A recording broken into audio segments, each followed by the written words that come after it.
Alright, ngayon itong main shop, napapansin nyo may dalawang butas yan. Purpose niyan ay may bulitas yan. Steel ball. Ito maliit. Lalagay natin yan dito.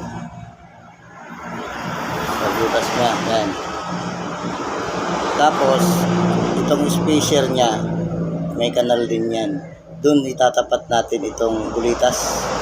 Para itong spacer ay hindi umikot. Steady lang siya dyan. Kasi maglalak dito yung bulitas niya. So, ilalagay natin ito.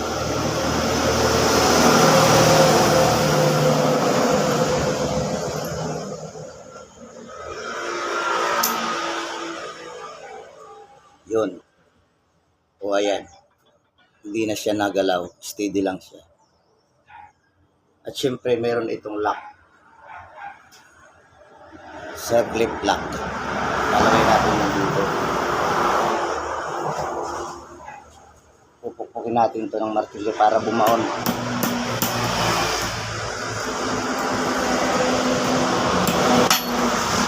Kailangan dito, siguro kasi lilipad ito pag hindi na lock. Yun. Yun, may lock na siya. Hindi na siya matatanggal. Siyempre meron niyang design o corona niya. Hindi yan sa ibabaw.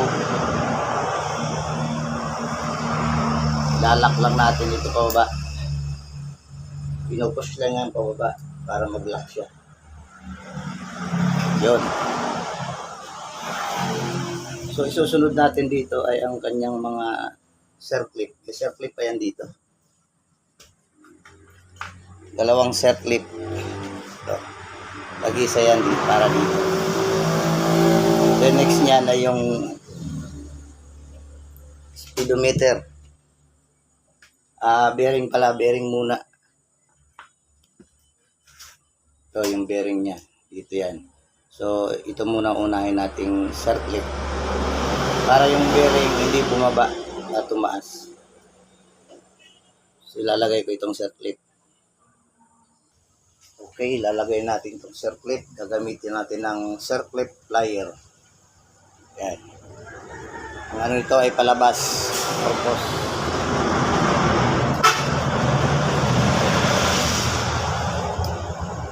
Pabuka.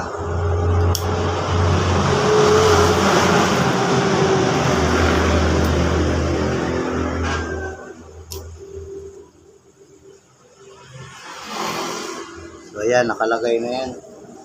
Isin natin. Yun. Susunod natin yung bearing. Ito.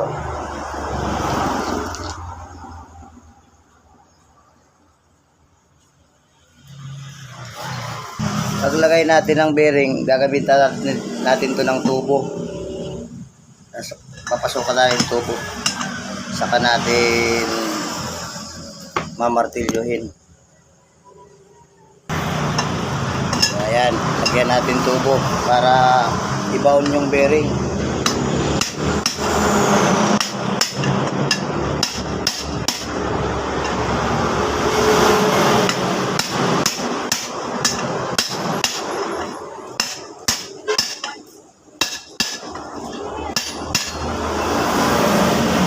Ayan, sagad na yan.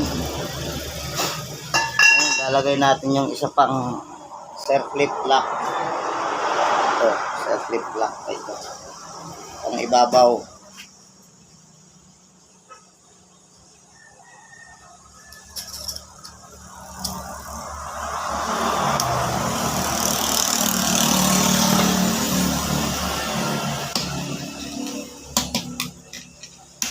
So, okay.